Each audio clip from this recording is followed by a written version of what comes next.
J'ai eu peur, cet acteur que Mireille Dumas a eu beaucoup de mal à interviewer.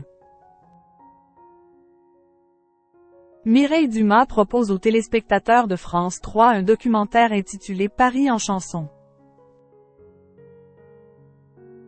À cette occasion, retour sur la carrière de la journaliste, et sur cette interview particulièrement difficile qu'elle n'oubliera pas.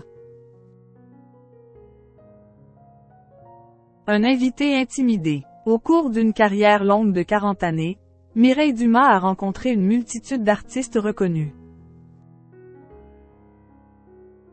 Face à la caméra de la journaliste, nombreux sont ceux qui se sont confiés sur leur parcours artistique et leur vie privée en toute intimité. En janvier 2023, à l'occasion du documentaire Serge Lama, La vie à la folie, le chanteur tout juste retraité faisait le bilan de sa carrière et se livrait comme rarement sur ses récits de jeunesse. Ses déboires amoureux, sa première épouse Michel Potier ou encore sur une relation très toxique avec une mère qu'il qualifie de monstre.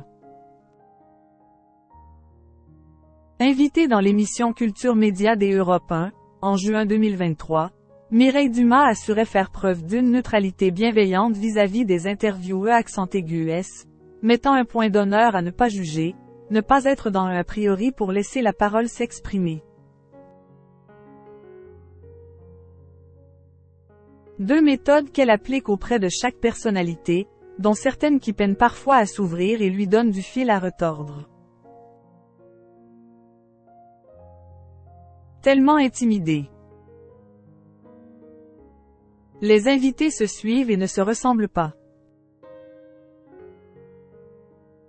Au micro de Philippe Vandel, l'une des plus célèbres intervieweuses revient sur son entrevue avec Benoît Poelvoorde, venu pour son long métrage Cowboy en 2007, qui s'est d'abord montré fermé aux confidences et très gêné, au point d'astiquer la table pour cacher son malaise. Une attitude face à laquelle celle qui a grandi sans père se souvient. J'ai eu peur de passer complètement à côté de lui parce qu'il était tellement intimidé au départ qu'il plaisantait beaucoup. C'est en commençant à lui parler de sa relation avec sa mère, qui l'a particulièrement ému, que Mireille Dumas pousse l'acteur à se dévoiler. À un moment donné, il s'est lâché, conclut-elle. Un travail mené d'une main de maître.